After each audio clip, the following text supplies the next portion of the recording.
សួស្តីកូនៗទាំងអស់គ្នាក្រោយពីសិក្សាអក្សរ U ហើយកូនៗត្រូវបន្តមកសិក្សាអំពីអក្សរ V វិញម្ដងចា៎ដែលអក្សរ V គឺមានទម្រង់បែបនេះអញ្ចឹងកូនៗទាំងអស់គ្នាមើល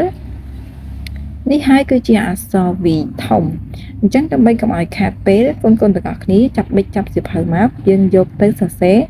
អក្សរ V ធំនិងអក្សរV តូចតែអក្សរទាំងពីរមានទម្រង់បែបណាតា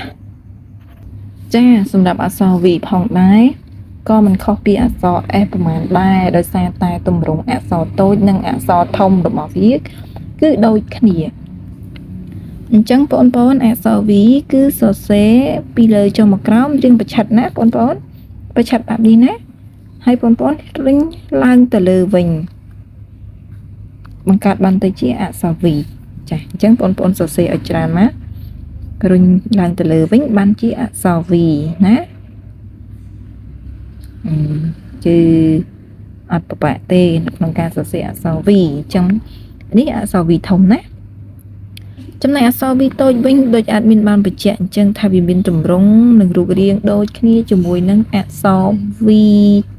ធំផងដែរអញ្ចឹងadminមិនបង្ហាញច្រើនណាស់ទេដោយសារតែរូបរាងវាដូចគ្នាអញ្ចឹងការសរសេរក៏វាមិនខុសគ្នាដែរអញ្ចឹងបើសិនជាយើងសរសេរ2កាឡាដូច admin បានបញ្ជាក់អញ្ចឹងគឺយើងធ្វើទី1គឺយើងគូសពីលើចុះមកក្រោមប្រឆិតណាកូនៗណាមកដល់ចំណុចកណ្ដាលបងប្អូនទៅគូសឡើងទៅលើវិញអញ្ចឹងនេះបើសិនជាយើងគិតថា4កាឡា1 2 3 4អញ្ចឹងបងប្អូនទៅសេពីលើនេះមកបញ្ចុចនៅត្រង់ចំណុចកណ្ដាលនេះណាញ៉េឃើញអត់ហើយបងប្អូនទៅគូសឡើងទៅលើវិញត្រង់ចំណុចចុចដែល admin បានចុចអញ្ចឹង admin ចុចត្រង់នេះឲ្យមើលម្ដងទៀតណានេះ1 2 3 4អញ្ចឹងទី1បងប្អូនត្រូវគូសពីលើនេះចុះមកក្រោមបែបនេះ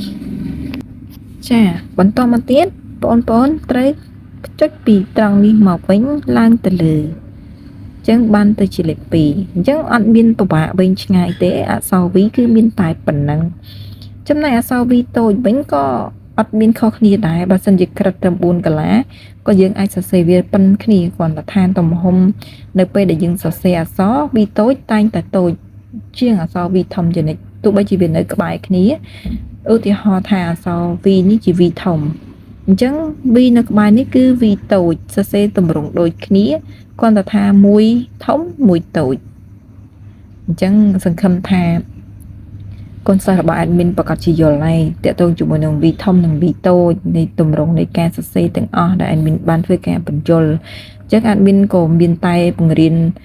ការសរសេរពីទម្រង់នៃការសរសេរដើម្បីឲ្យបងប្អូនយល់ណាទី1គឺបងប្អូនគូសពីលើរៀងផ្ដេកមកបញ្ចុចនៅក្រោមហើយក៏អូសឡើងទៅលើមកឲ្យត្រង់កាឡាណាកូនណាគឺតែប៉ុណ្្នឹងគឺយើងបង្កើតបានទៅជាអក្សរ V ហើយអត់មានពិបាកទេទាំង V តូចទាំង V ធំអញ្ចឹង admin ធ្វើការបកស្រាយតែប៉ុណ្ណេះដោយសារតែវាដូចគ្នាអញ្ចឹងគឺមិនពិបាកនៅក្នុងការសរសេរទេហើយក៏អត់វែងឆ្ងាយអត់មានសក់អត់មានអីធ្វើឲ្យកូនពិបាកនៅក្នុងការរៀននោះទេអញ្ចឹងយើងនឹងជួបគ្នានៅវីដេអូក្រោយជាមួយនឹងអក្សរអ្វីដែរកូនគឺ W ចាអញ្ចឹងបាយបាយអរគុណជម្រាបលា